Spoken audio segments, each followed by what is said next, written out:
Hey there, it's your Wisconsin wine guy, and welcome to the first wine purge.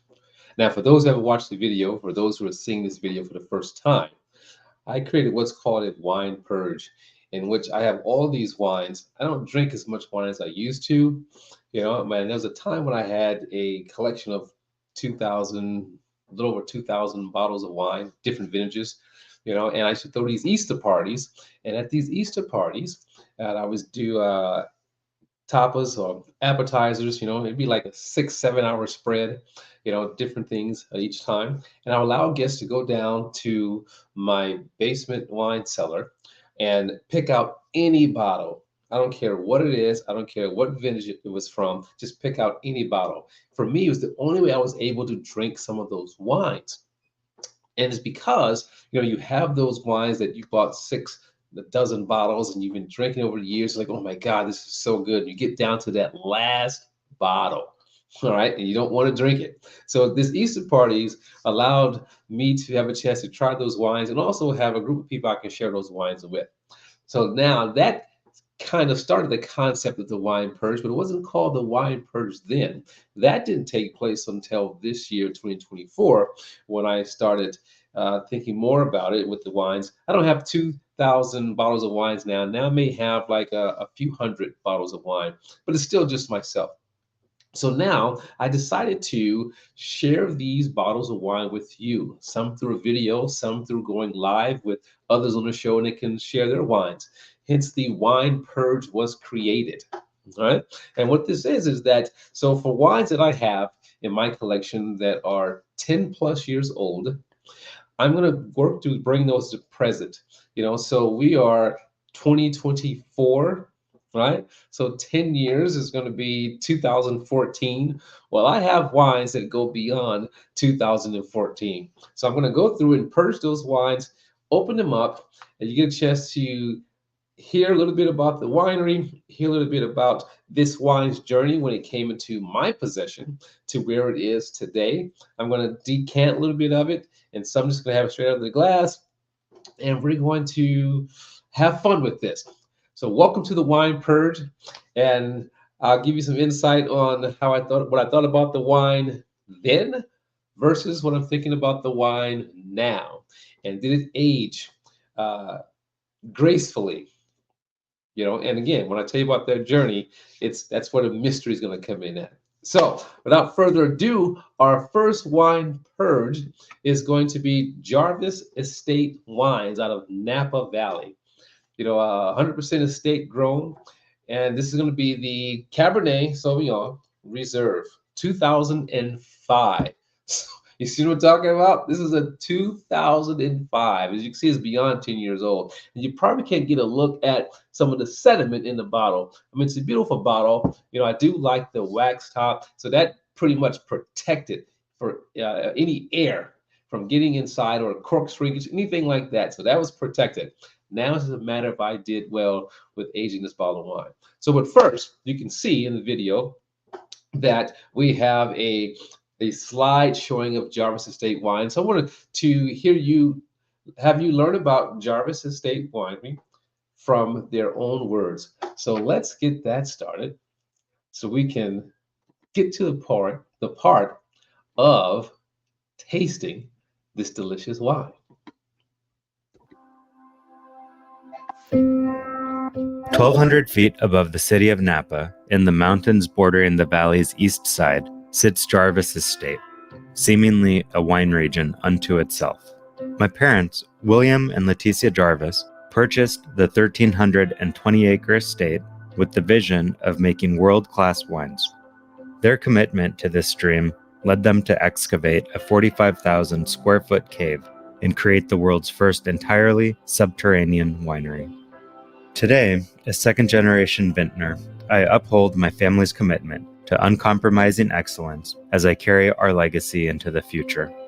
There are 2 lakes on the estate, which in tandem with its high elevation and the maritime influence of the San Pablo Bay, offer a moderating effect on temperatures that allows for extended fruit maturation and enhanced flavor development throughout the growing season. Undulating hillsides covered in rocky, volcanic, and well-draining soils are mineral rich and exceedingly shallow, leading the grapevines to produce low yields with great intensity. We only planted 37 of the estate's total acres to vine, selecting the most promising sites, clones, and trellising systems for each. Every aspect of our approach in the vineyards has been carefully considered. During harvest, grapes are hand-picked by the year-round vineyard crew and collected in small 30-pound bins to eliminate premature crushing of the fruit before it reaches the winery. The journey is short, however, as each vineyard is located within 1 mile of the cave. A visual and technical masterpiece, the Jarvis Estate Cave applies the ideal conditions for aging wine to the entire winemaking process by bringing the winery underground. The cave holds everything necessary to complete the metamorphosis of grape to wine.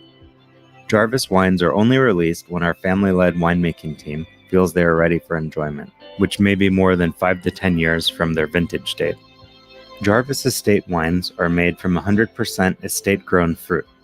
Although best known for Cabernet Sauvignon and Chardonnay, we also produce small lots of Merlot, Petit Verdot, Cabernet Franc, and Tempranillo. Working closely with my parents, our founding winemaker, Dimitri Tchelistcheff, established the Jarvis winemaking philosophy and style. A world-renowned consultant and the son of Napa legend Andrei Tchelistcheff, his contributions remain the cornerstone of Jarvis winemaking. An in-person visit to the estate is the best way to fully experience all that the Jarvis name embodies. The second best is by opening a bottle of wine and letting it transport you to our mountain estate, where a vision for making world-class wines continues to inspire us every day.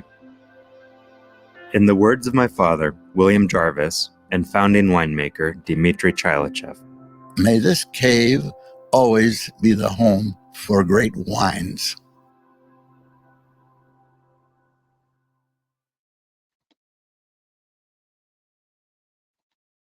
So how cool was that, right? Jarvis Estate wines. You know, I'm really, really looking forward to trying this wine and sharing it with you because it has been a while since I've tasted this delicious wine. I'll keep the slide showing about the winery in the video so you can see that. So again, Jarvis wine. See a little bit about this. This is going to be the, let's say, part of the flagship, the estate-grown, cave-fermented Reserve Cabernet out of Napa Valley, 2005. Okay, take a little bit about the wine itself. 100% again, Jarvis Estate. The harvest date took place October 18th through October 21st in 2005. 100% Cabernet, aged in French oak for 25 months, and then aged in a bottle additional 2 years in their caves before it gets released. Cave fermentation temperature is about 61 degrees Fahrenheit. Is unfined and unfiltered. Mallow is 100%. That's secondary fermentation. Bring down some of the acidity, makes it a little bit more supple. 14.5% alcohol, 460 cases made only of this.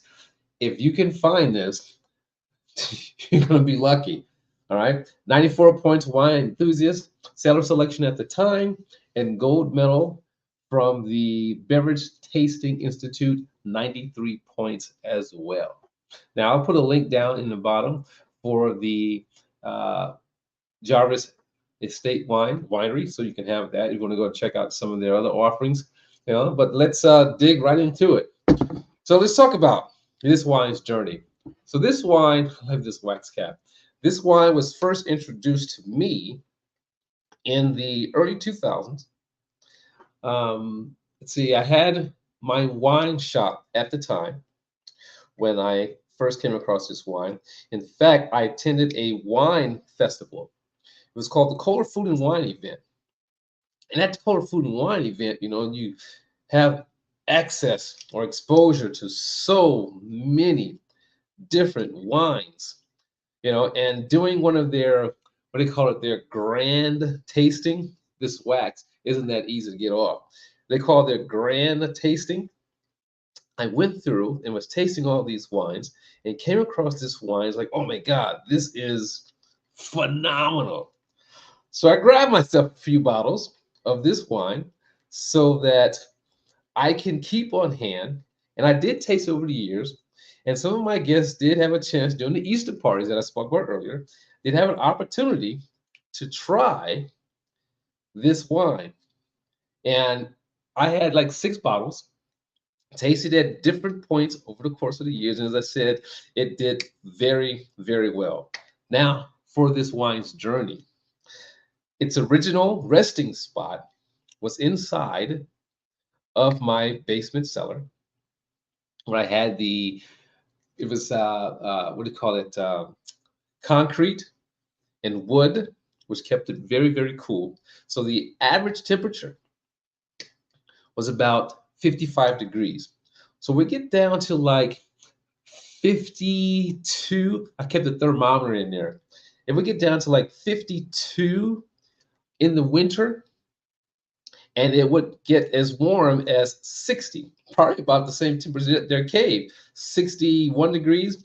I would get about 62 degrees, in the summertime, which it got really hot in the summertime in my area. And so it kept the wines really, really nice. This is going to be tough getting this off. That's why I got this story. So from there, I moved a couple of times. So I lost my cellar. You can see a little bit of that cork came out of there. This has been on there for quite some time. So I lost my cellar, but I had another location. So the house was gone, had a condo, had a basement as well. So I had a nice spot there for me to hold the wine. That temperature, it's coming off now. That temperature in my cellar in the condo had an average temperature of 60. So we get like to 55 in the summer. I kept the bottles laying down. It's 55 in the summer, about 63. I'm sorry, 55 in the winter, about 63 in the summertime. So again, we're talking about a move. Now, when I made that move, I wasn't at 2,000 bottles, but I was still, a little over 1,000 bottles of wine. From there, I moved again. This time, downsizing. You can already start downsizing. Downsizing to an apartment, a 2-bedroom apartment. Now, the wines got packed separately. They didn't come along with everything else. They were special. In fact, they were the last things to leave each place.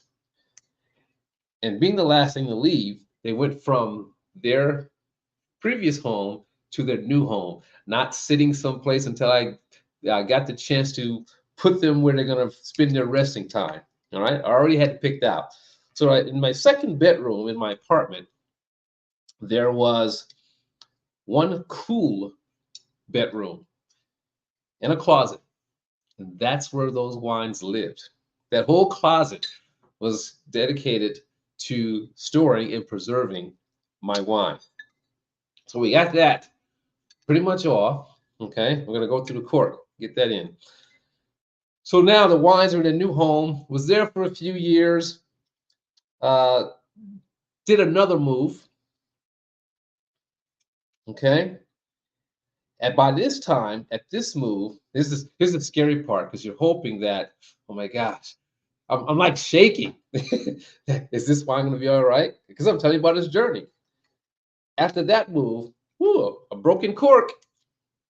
There you go, broken cork. But I can smell the wine. Now we got to get this out of there. Fragile cork. And that's why you decant, see? So now after that move, I had even fewer amounts of wine. And now I'm wanting to,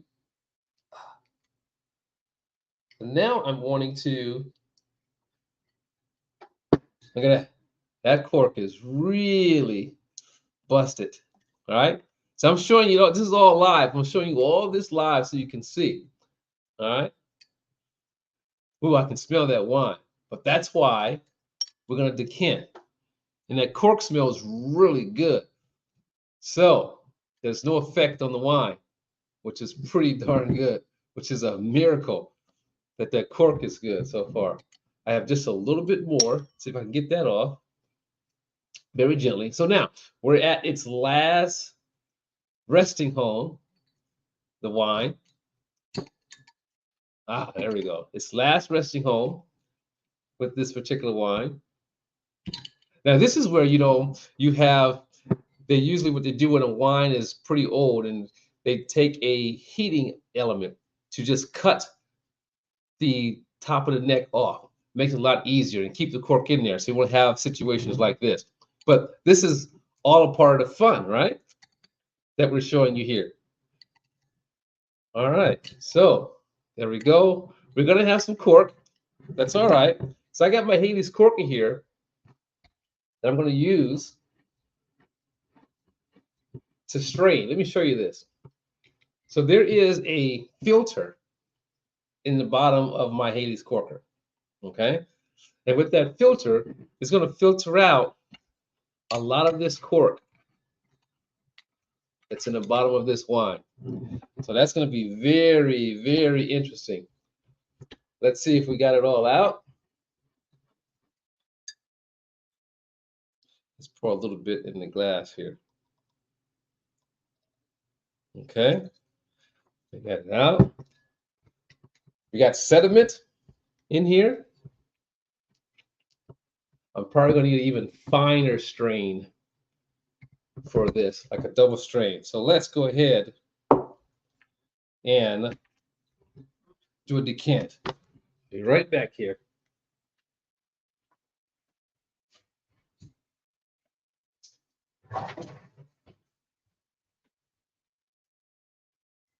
I'm going to do another additional strain. Let's give it a pour. Decant some of this. Look at that color.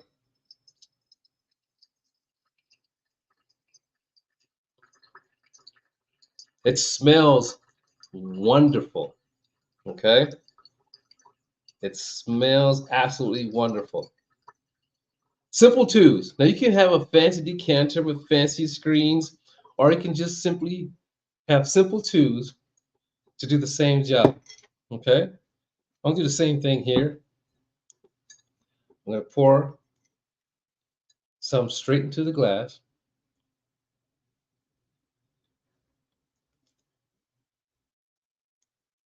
So we need to look at that. So one's decanted, one's not. Okay? Our Jarvis and our mess here. All right. So let's get a look at this. This coloring. That coloring, again, it's 100% Cabernet. That coloring is phenomenal. Okay? That coloring is totally, totally awesome. And the nose, plummy on the nose. Ooh, with those spices. It's nice and cool. I can smell that. Nice and cool on the nose as well. Oh, this is going to be nice. I'm going to get another wine glass for the decanting. So this is going live. This is how you do it, just at the moment. So I have another glass for decanted wine. Let's do that. I mean, isn't that beautiful? We have our just a very simple decanting here. To take out some of that cork. I can see the little cork residue inside of the bottle. I'm going to pour this here. In fact, I'm going to do another secondary strain here just to capture some of that. There we go. So we have our secondary strain. No, let's keep these separated so we know which is which. So this is going to be my decanted wine and the non-decanted wine. Let's get a smell. Wow. The more aeration this has, the better it smells. I'm kind of sad that I opened. So we're talking about a wine now that is 19 years old. Ooh, wow. Interesting. How interesting the noses are. between these two. More aeration here because of the decanting versus here. It makes this one seem rather tight when you compare the two. Oh, wow. But you definitely pick up some of the spice from the wood on both of these. But the decanted one smells like a burst of wind just went through. And it's just like very light. But this now, you can definitely tell a difference. This has a tightness to it on the nose. But it's slowly beginning to open up. Now let's taste. Because that's why we're here, right? To see how it is aged. So now, this wine has had a journey. The original journey from the winery to the importer, to the distributor, to the event, to my first storage cellar, my second storage cellar, to a bedroom closet as a wine cellar, to another just wine rack. Okay, let's see what happens. Let's taste the non-decanted one first.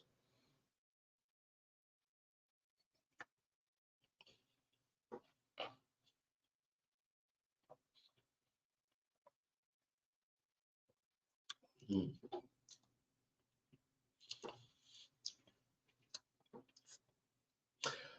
Let me start first by saying I'm saddened that I opened this now. This is the absolute last bottle that I have of the 2005 Jarvis. I think about when I first had this wine, it was like robust and rich and powerful, you know. I mean, tannins was like, you know, back when I had it then. We're talking like maybe 2007, 2008 when I had this originally, to now, you know, you still have tannins, but a lot more tolerable.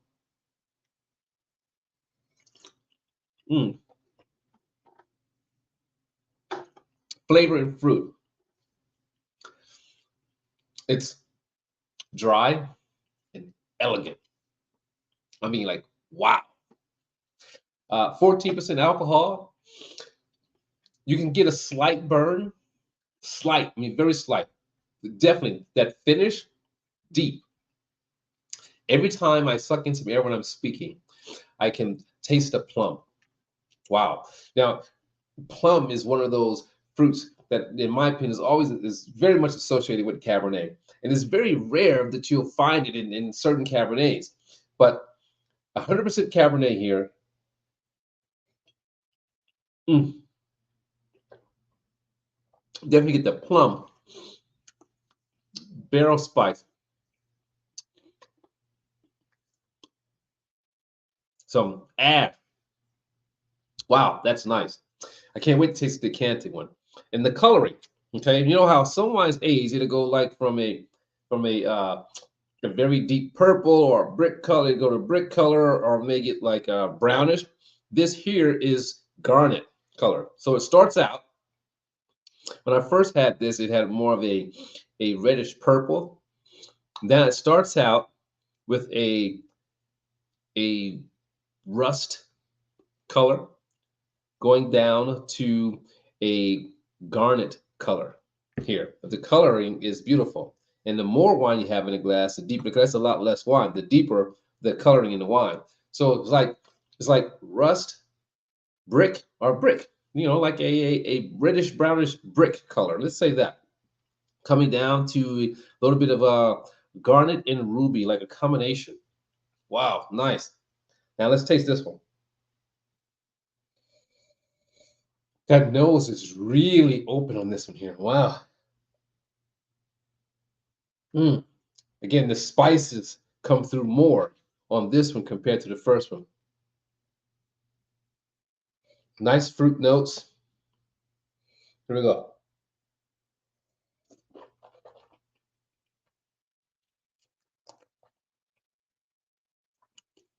Ooh, taste-wise, doesn't compare. There's more tannins here for sure. This seems, again, just on the nose, it was like that. But on the taste, this seems a lot tighter as compared to the one that has a little bit more aeration and it got a little bit slightly decanted. Wow, that's night and day. Now I'm doubly sad that I opened this. I probably could have gotten another 10 years out of this. What do you think? So there you have it. So I'm gonna say this is wonderful. The Jarvis. If you can find the 2005, I recommend you picking it up, and hopefully it was stored in great conditions. But to give it a taste, you may be able to find it now over $100 a bottle. You know, again, it scored high. It scored high in the years, and I believe it's aging perfectly. 100% Cabernet. I want to say something about that. In today's winemaking scene, finding wow, I can still taste that beautiful finish. Today's winemaking scene, it's kind of rare. I'm not saying you can't find them, especially at a higher tier, but it's very rare that you find 100% Cabernet Sauvignon wines out there anymore.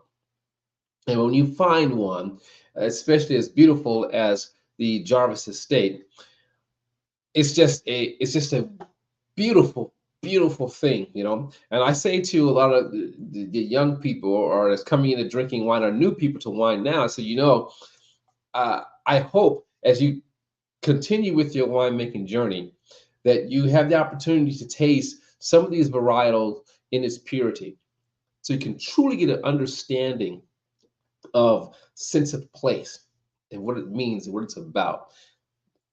A Napa Cabernet, 100%. If you can find one of those and taste it, it's just wonderful. It has a nice fruit to it, but not fruity. It has a nice fruit presence to it after 19 years still. In addition to that, it has a beautiful balance as well. Mm, there you have it.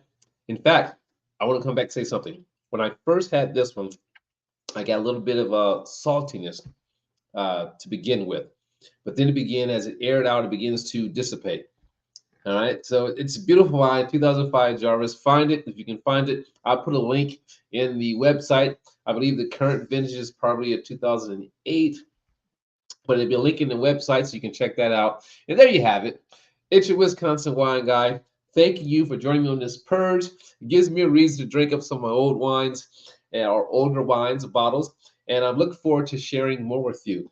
And as always, with my mess here in this cork, I want to show you that this crumbled cork here. I think that with the cork being underneath that wax, I think it dried it out more. But because it dried it out more, I also feel that it still protected the wine. So I didn't really see no benefit with this wax. Well, take that back. There was a benefit with the wax in there to protect the wine from aeration, for aging. So this could have aged forever, possibly. The non-benefit is that cork got dry. So it gives you an idea of there has to be a balance when you're using a natural cork. Moisture is, and this was laying down. Moisture is good, you know, for the cork, as long as as long as there's a balance between moisture. It's not like wet, wet. It's not like dry, dry, like as you saw here. But it needs to be a balance to it, you know. So it has to have a decent humidity wherever you're storing your wines, that it doesn't dry out and shrink and cause air to get in. So that's my 2 cents. It's your Wisconsin wine guy saying, as always, let your palate be the guide. And join me as I have quite a few more wines to purge. 19 years old. Ciao. Well, gotta get the canter. Mm, delicious.